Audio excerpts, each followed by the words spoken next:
Emma, a 35-year-old housewife, had been married to Stephen, a company employee, for 10 years. They had a daughter in elementary school. Since Stephen worked for a trading company and traveled frequently, it had been tough when their daughter was small. However, Stephen frequently called them via video from his business trips, so their daughter adored her father, and Emma didn't feel lonely. They were a happy family of 3. Despite their peaceful daily life, Emma sometimes felt depressed. A mom friend named Candace, who lived in the same apartment building and whose child went to the same kindergarten, constantly harassed her. They were on the PTA together and had been close for a long time, but something had caused Candace to start hating Emma. Emma tried hard to mend their relationship, but Candace's harassment only escalated.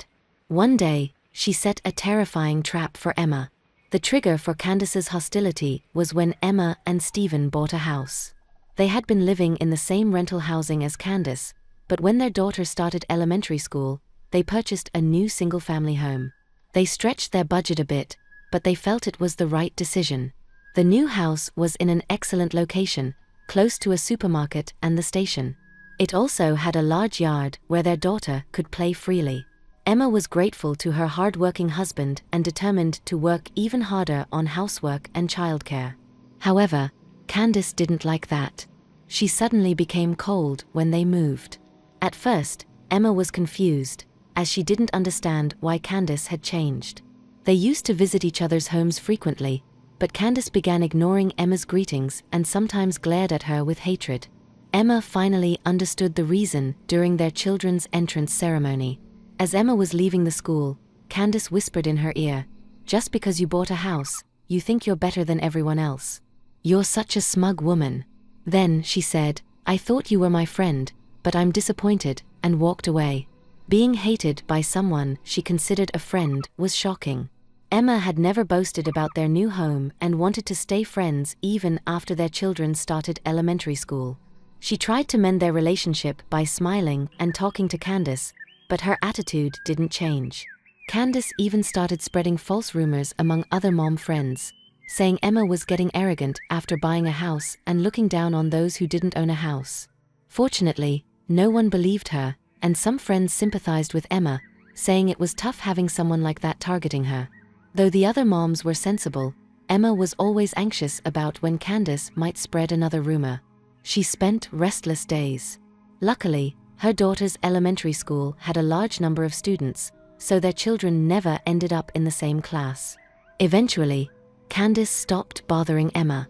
By the time her daughter was in 3rd grade, Emma had completely forgotten about Candace and regained a peaceful life.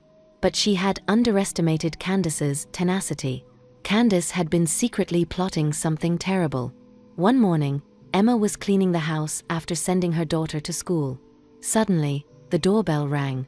When she answered the intercom, she saw 2 uniformed men on the monitor.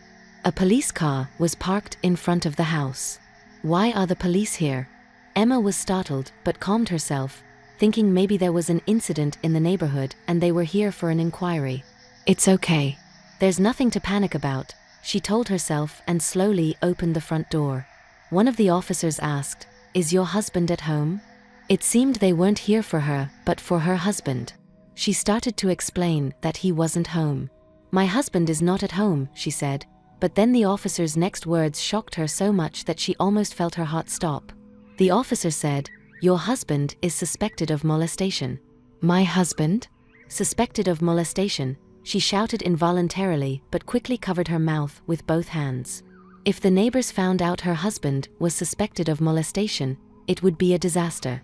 The police said a woman had accused him of touching her inappropriately on a train, but her husband could never do such a thing. She insisted there must be a mistake. However, the officer said, "If you hide him, you'll be arrested too." Emma was at a loss, knowing her husband was innocent. Then, a woman appeared from behind the officers. It was Candace, smirking as she watched them. Emma thought she was just being a nosy onlooker, but she wasn't ignoring the officers. She barged into the house and said, "If you don't want him arrested, I might consider settling for some compensation money." It was Candace who had reported Stephen for molestation. The officers seemed troubled by her sudden mention of a settlement, but she continued, "I was really scared at that time," she said, beginning to describe the molestation incident with a pained expression. According to her, she was on a train when someone suddenly touched her. She almost screamed but recognized the face of the perpetrator, Stephen. She thought about turning him over to the station staff but hesitated since he was her friend's husband. Before she could decide, he disappeared into the crowd at the next station. So, she decided to report it to the police later. Then, with tearful eyes and trembling, she pointed at Emma. "Molestation is a heinous crime, officer. Arrest this woman too." Indeed, if Candace had been molested, her fear and desire to catch the perpetrator would be understandable. And if Emma were hiding the criminal, she might be just as guilty. But Candace's case was different. It was clear Stephen couldn't have committed the molestation. To fabricate a crime and even act poorly about it, what was she thinking? Emma resolved to thoroughly expose this lying woman. "All right, time to get serious," Emma thought. "I won't hold back." "I'm sorry to trouble you by coming all the way here," Emma said to the officers. "My husband has been overseas on assignment for 3 years." Overseas? The officers were dumbfounded. He had been away from the country for 3 long years, just after we built our new home. He was ordered by his company to work overseas, Emma explained. The moment she heard about it from him, her world went dark. It's common to hear about people being transferred right after buying a house, but his assignment was overseas. Moreover, it wasn't a country they could easily travel to, and this time it seemed like a long-term assignment, unlike his usual business trips. Though she was used to him being away due to his frequent overseas trips, she was deeply disappointed since their dream home was just completed.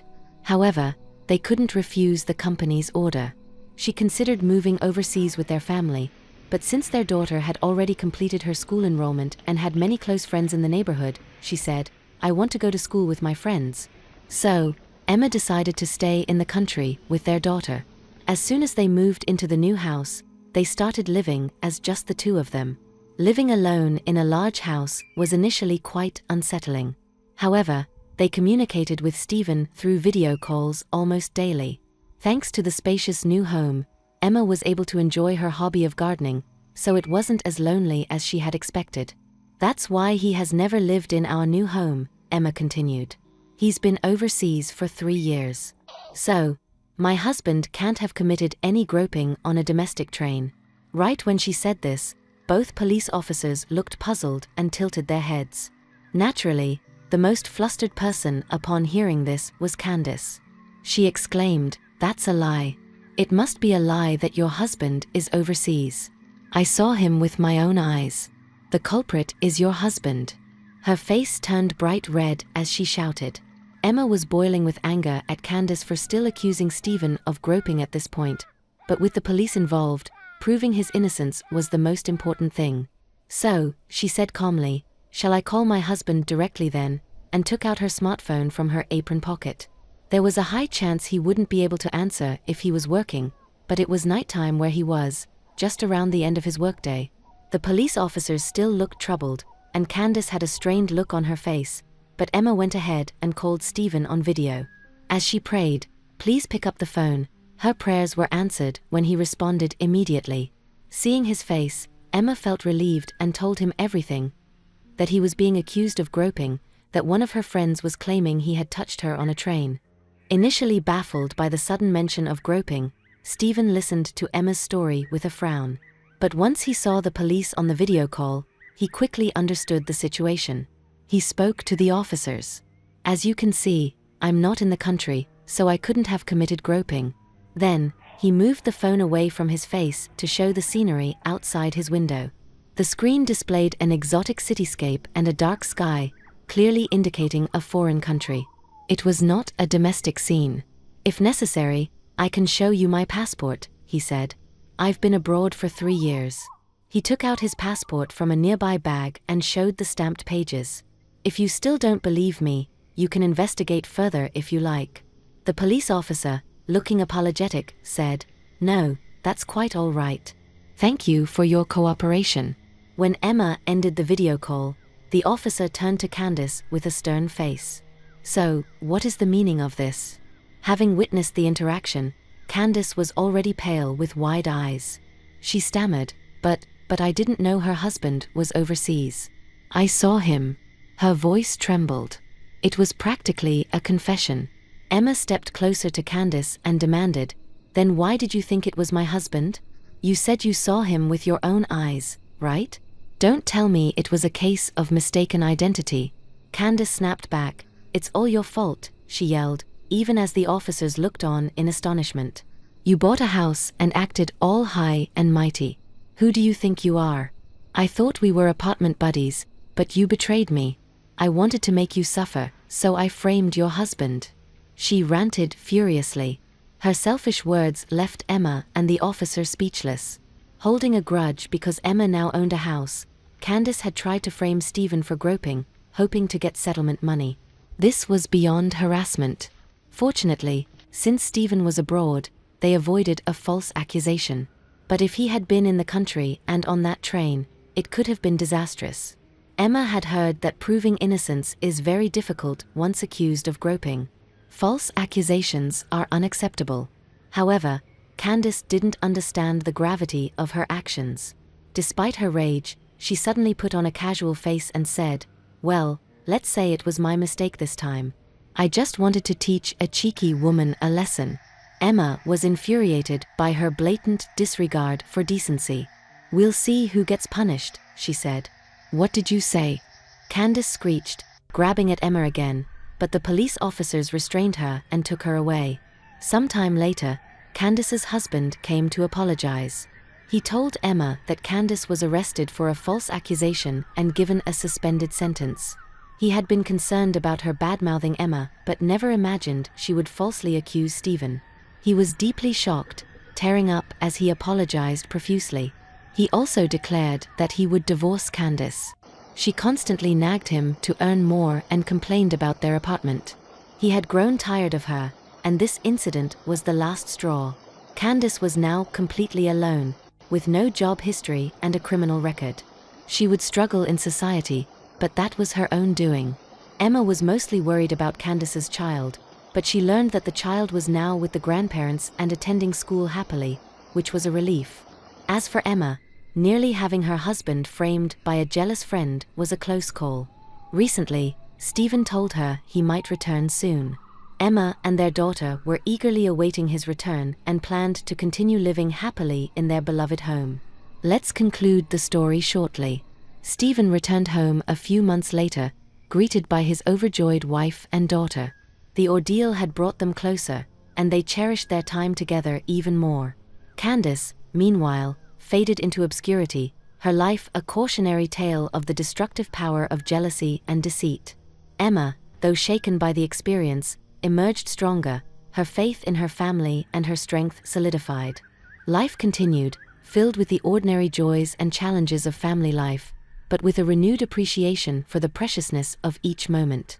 As for the house, it remained a symbol of their love and resilience, a home where they could truly be themselves, free from the shadows of the past. Thanks for watching. How did you find the story?